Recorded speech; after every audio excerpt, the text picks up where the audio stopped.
നമസ്കാരം. കമ്മ്യൂണിസ്റ്റ് സഹയാത്രികരായിട്ടുള്ള സാംസ്കാരിക നായകന്മാർക്ക്, പ്രത്യേകിച്ച് സാഹിത്യകാരന്മാർക്കും സാഹിത്യകാരികൾക്കും മോഷണം ഒരു പുതുമയുള്ള കാര്യമല്ല.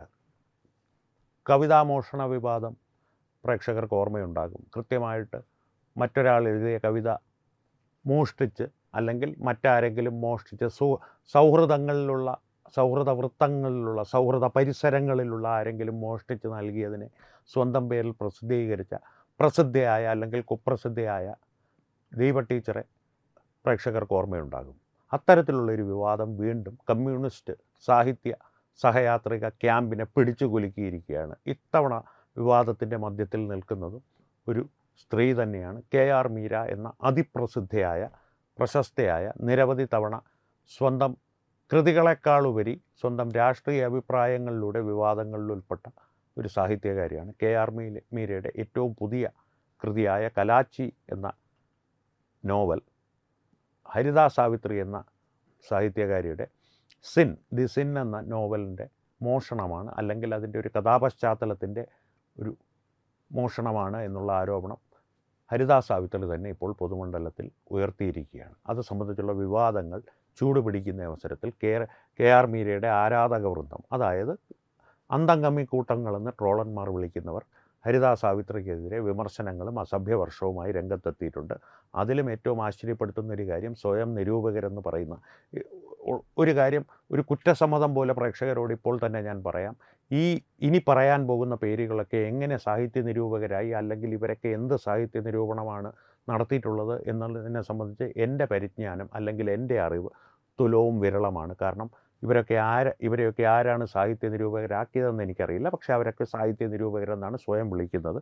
PK രാജശേഖരൻ, അദ്ദേഹത്തിൻ്റെ ഭാര്യ രാധിക C നായർ, ഇവർ രണ്ടുപേരും ഹരിത സാവിത്രിക്കെതിരെ രംഗത്തെത്തിയിരിക്കുകയാണ്. അതിൽ തന്നെ PK രാജശേഖരൻ പറഞ്ഞിരിക്കുന്ന ഒരു അഭിപ്രായം, KR മീരയും ഹരിത സാവിത്രിയും തമ്മിൽ താരതമ്യം ചെയ്യുന്നത് മഹാത്മാഗാന്ധിയും മാങ്കൂട്ടത്തെയും തമ്മിൽ താരതമ്യം ചെയ്യുന്നത് പോലെയാണ് എന്നുള്ളതാണ്. ഈ ഒരൊറ്റ താരതമ്യത്തിൽ തന്നെ അദ്ദേഹത്തിൻ്റെ നിരൂപണ വൈദഗ്ധ്യം നമുക്ക് മനസ്സിലാക്കുവാൻ സാധിക്കുന്നതാണ്. കാരണം ഇത് അടിസ്ഥാനപരമായിട്ടൊരു നെഗറ്റീവ് ഇഫക്റ്റ് ഉണ്ടാക്കുന്ന, ഒരു വിരുദ്ധ ഫലമുണ്ടാക്കുന്നൊരു ഉപമയായിപ്പോയി.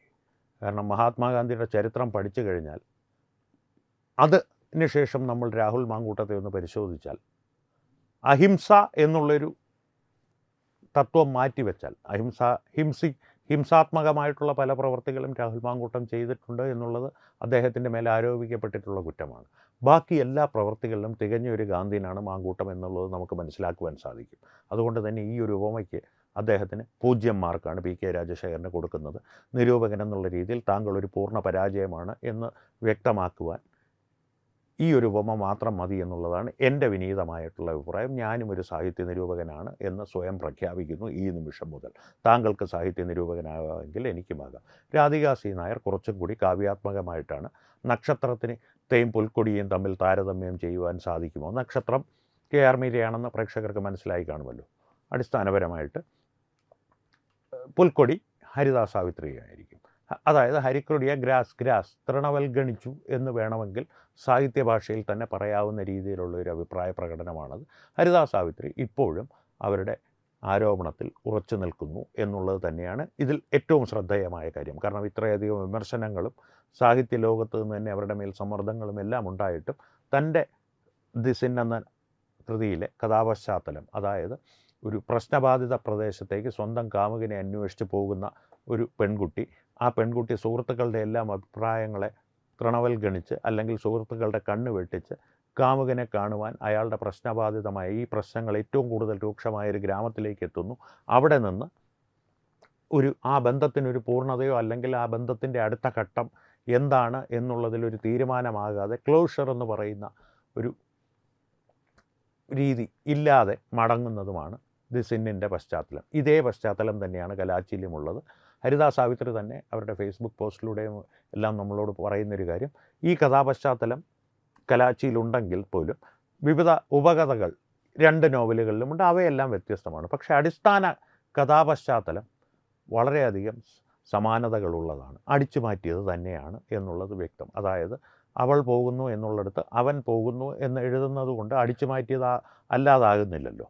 അല്ലെങ്കിൽ പോകുന്നു അവൻ എന്നാക്കിയാലും അത് മോഷണമല്ലാതാകുന്നില്ല. പക്ഷേ മോഷണം എന്നുള്ളത് അടിസ്ഥാനപരമായിട്ട് ഈ കമ്മ്യൂണിസ്റ്റ് പാളയങ്ങളിലുള്ള അവരുടെ സഹയാത്രികരായ സാഹിത്യകാരന്മാരെ സംബന്ധിച്ച് വളരെ കൈവந்த കലയായതുകൊണ്ട് അവർക്ക് അതൊന്നും ഒരു കുറ്റമല്ല എന്നുള്ള രീതിയിലാണ് അവർ മുന്നോട്ട് പോകുന്നതെന്നുള്ളതുകൊണ്ട് ആലോചിച്ച് നോക്കൂ.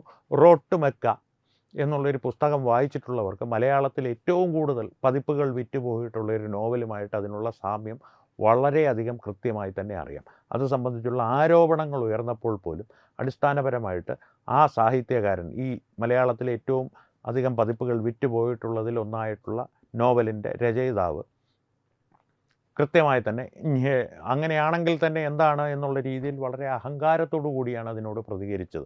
കാരണം ഞാനല്ലേ അടിച്ചു മാറ്റിയത്. നമ്മുടെ ഇളയിടം PhD അദ്ദേഹത്തിൻ്റെ തീസീസ് എവിടുന്നോ അടിച്ചു മാറ്റി കൊണ്ടുകൊടുത്ത് സമർപ്പിച്ചപ്പോൾ അടിച്ചു മാറ്റിയാൽ തന്നെ എന്താണ് കുഴപ്പം? ഞാനല്ലേ അടിച്ചു മാറ്റുന്നത്, എന്നെപ്പോലുള്ളൊരു പണ്ഡിതനല്ലേ അടിച്ചു മാറ്റുന്നത്. അതിൽ ഈ യഥാർത്ഥ കൃതി അല്ലെങ്കിൽ യഥാർത്ഥ തീസീസ് എഴുതിയ പാവം അഭിമാനിക്കുകയല്ലേ വേണ്ടത് എന്നുള്ള തരത്തിലുള്ള പ്രതികരണം നടത്തിയതും പ്രേക്ഷകർക്ക് ഓർമ്മയുണ്ടാകും. ഇല്ലെങ്കിൽ ഓർമ്മിപ്പിക്കുകയാണ്. ഇതാണ് ഒരു കമ്മ്യൂണിസ്റ്റ് താവളത്തിലുള്ള സാഹിത്യകാരന്മാരുടെയും ബുദ്ധിജീവികളുടെയും ഒരു പൊതു സ്വഭാവം. ആ സ്വഭാവം വെച്ചുകൊണ്ട് തന്നെ KR മീര ഇതുവരെ ഈ വിഷയത്തിൽ പ്രതികരിച്ചിട്ടില്ല.